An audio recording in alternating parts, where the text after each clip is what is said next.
To proceed with this series, I will need you to download NodeJS. It is a runtime environment for JavaScript.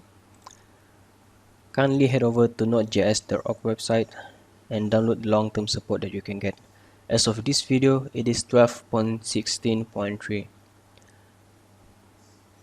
And after the download is complete, you should be able to run several commands.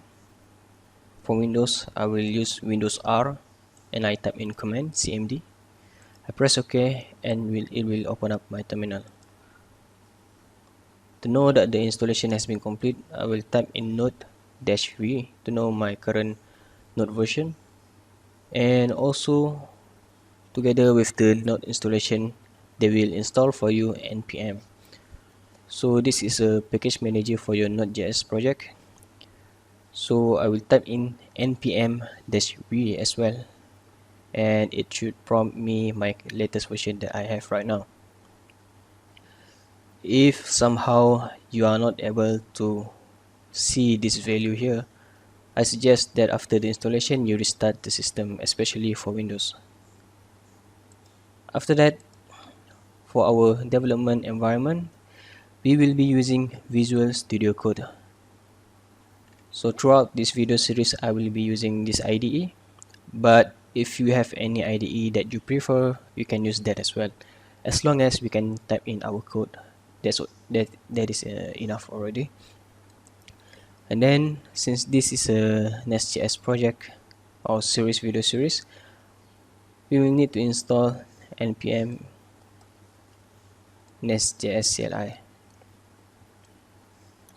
Kindly head over to docs.nestjs.com, and when you scroll down a little bit inside the introduction section, we can see this command npm i-g and the package that we want, in this case NestJS CLI.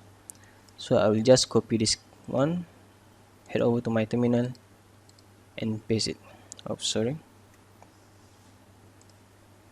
Copy this one, my terminal, and I press right click to paste. I'll pause this video until the installation is complete. After several minutes, the installation should be completed. Now, to know we have NestJS inside our system, we can type in nest, and it will prompt us several commands that we will use. As of this video, I will use nest-v or -v to know what's the latest CLI version that I am using. So as of this video, it is NestJS 7. Now, after you have completed the installation for everything, we will continue with our learning series. So sit back and enjoy.